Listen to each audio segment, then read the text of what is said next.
Sa huling video, nakita natin si Sejen na nakilala si Ayuna, ang pinakamalakas na salamangkero sa tore, na pumunta doon upang humingi ng tulong mula sa dakilang itim na dragon. Hiniling ni Aileen kay Sejen na makinig ng mabuti kay Ayuna dahil maaaring nandito siya tungkol sa pagsalakay ng pulang balang. Una, inalok ni Sejen ng pulot at katas ng kamatis si Ayuna, at hinusgahan siya dahil ang paligid nito ay tila kalmado at tila napakahina at hindi isang dragon. Gayunpaman, nang matikman niya ang katas, siya ay namangha sa lasa nito.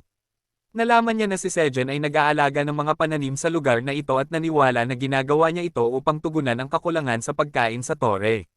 Naniwala siya na si Sejen ay talagang ang itim na dragon na namumuhay kasama ang mga karaniwang halimaw habang itinatago ang tunay niyang kapangyarihan at tinutulungan ang lahat sa sarili niyang paraan.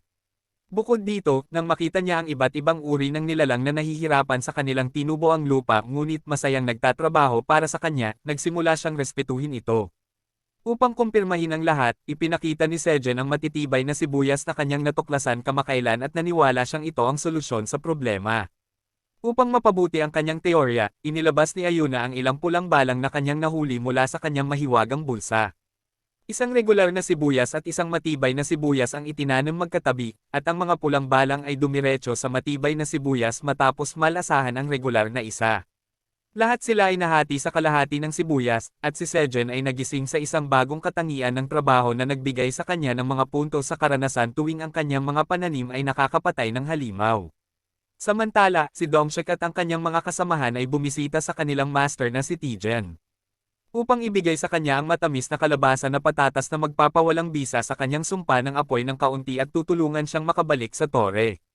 Sa ika-67 na palapag, ang madugong labanan sa pagitan ng mga residente ng tore at ng mga pulang balang ay nagngangalit. Ang mga taong butiki ay nasa unahan ng labanan na ito at hinarap nila ang mga pangkat ng matatakaw na mga halimaw na insekto sa kanilang buong lakas. Isang biro lang, ang isang pangkat ng tatlong mahuhusay na lizard folk ay nauuna sa lahat at nahihirapan silang harapin ang mga halimaw. Nahihirapan silang harapin ang mga kaaway na tila hindi tumitigil sa anuman. Isa sa kanila ang nagrereklamo na masyadong marami ang mga pulang balang dito, ngunit ang kanyang kasama ay nagsabi na kailangan nilang magpatuloy kahit na ano. Sa likod nila ay ang waypoint patungo sa susunod na palapag, at kung makarating ang mga balang doon, ang susunod na palapag ay mapapahamak din. Pagkatapos ay dumating ang pinakamalakas na salamangkero sa tore, si Ayuna.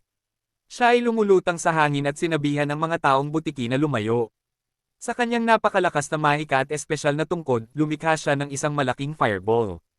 Ang pagkakita sa kanyang pagkilos ay nagpuno ng pag-asa sa mga puso ng mga taong butiki, at pagkatapos ay inihagis ni Ayuna ang fireball sa mga halimaw na bog. Tumama ang fireball sa lupa at nagdulot ng malaking pagsabog na nagpapalapno sa lahat ng pulang balang sa daan nito. Ang pag-ataking ito ay nagtulak din sa natitirang mga pulang balang pabalik, at sa paggawa nito, lumikha si Ayuna ng mga puwang sa pagitan nila at ng mga puwersa ng depensa ng tore. Sinabi niya sa mga taong butiki na binigyan niya sila ng kaunting oras. Nagbukas siya ng portal at naghulog ng mga bungkos ng matitibay na sibuyas mula doon habang sinasabi niya sa mga taong butiki na magmadali at itanim ang mga ito ng pantay-pantay sa harap ng linya ng depensa. Nabigla ang mga taong butiki dahil nakikita lang nila ang mga sibuyas. Gayunpaman, muling inutusan sila ni Ayuna na magmadali, at mabilis nilang ginawa ang kanyang iniuutos. Mabilis na itinanim ng mga taong butiki ang mga sibuyas na may pantay na pagitan. Nang oras na iyon, natakpan ng mga pulang balang ang distansya sa pagitan nila at nagsimulang dumiretso patungo sa kanila.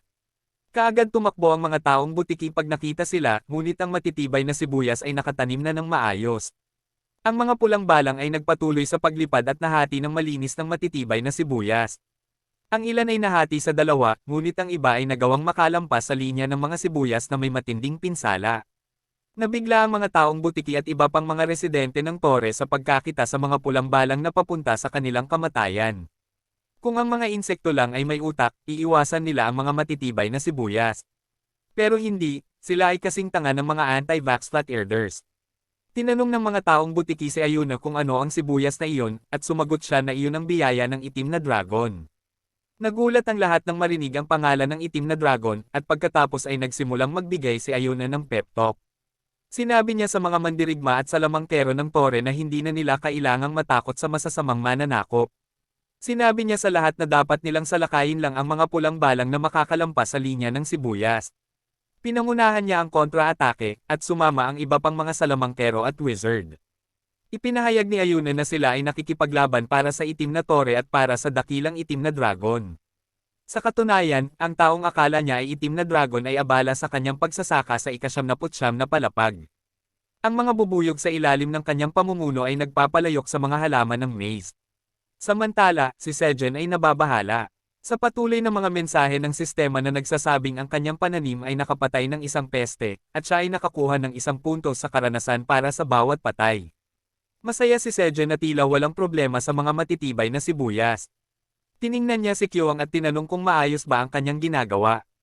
Si Kyoang ay nagpo-focus sa isang matibay na sibuyas at ibinuhos ang lahat ng kanyang lakas dito. Nagtagumpay siyang hatiin ang sibuyas sa dalawa, at ipinakita niya ang kanyang kakayahan sa kanyang human dad. Sinabi ni Sejen sa kanya na mahusay ang kanyang ginawa. Sinabi niya na ang matibay na sibuyas ay matigas, kaya nababahala siya kung paano ito hatiin at itanim, ngunit isang ginhawa na napakalakas ni Kyoang. Kinumpirma ni Kyoang na siya ay malakas at kaya niyang hatiin ang matibay na sibuyas sa dalawa. Pagkatapos ay binigyan ni Sejen si Kyoang ng pulot, habang iniisip na ilang araw na ang nakalipas, nakipagkasundo siya kay Ayuna na magtayo ng linya ng depensa laban sa mga pulang balang gamit ang mga matitibay na sibuyas. Noong panahong iyon, ibinigay ni Sejen ang ilang matitibay na sibuyas kay Ayuna upang protektahan niya ang tore gamit ang mga ito. Nagpasalamat si Ayuna sa kanyang kabaitan, at tuluyan nang naniwala na siya ang dakilang itim na dragon. Gayunpaman, may suhestyon siya para kay Sejen. Naniniwala siyang kung ang matibay na sibuyas ay hindi mababantayan ng maayos, maaaring magkaroon ng mga kaso ng pang-aabuso nito sa loob ng tore. Iminungkahi niyang ang tamang gawin ay ihatid ang pera para sa pananim. Naniniwala rin siya na makakatulong ito kay Theo, na isang naglalakbay na mga ngalakal sa ilalim ng utos ng dakilang itim na dragon. Nagustuhan ni Theo ang ideya, at wala ring dahilan si Sejen para tumanggi. Pagkatapos ay sinabi ni Ayuna na dahil itatayo lamang nila ang waypoint defense line. Hindi tataas ang bilang ng mga matitigas na sibuyas, at dahil siya mismo ang mamumuno sa digmaan laban sa mga pulang balang. Kailangan niyang tiyakin na walang pulang balang na natitira. Iyon ang dahilan kung bakit mahihirapan siyang bumalik sa ika-siyam na palapag. Kaya hihiling siya ng transportasyon mula sa Merchant Association sa pangalan ni Theo. Bahagi rin ito ay nakakalito para sa akin, kaya huwag mo akong tanungin na ipaliwanag ito ng mas mabuti.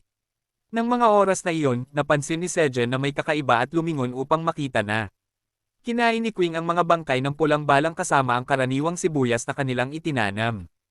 Nagulat si Sejen at tinanong si Queen kung kinain niya lahat at sinubukang silipin ang kanyang bibig. Na nagpapaalala sa akin ng panahon na kinain ng aso ko ang mga susi ng aking kwarto.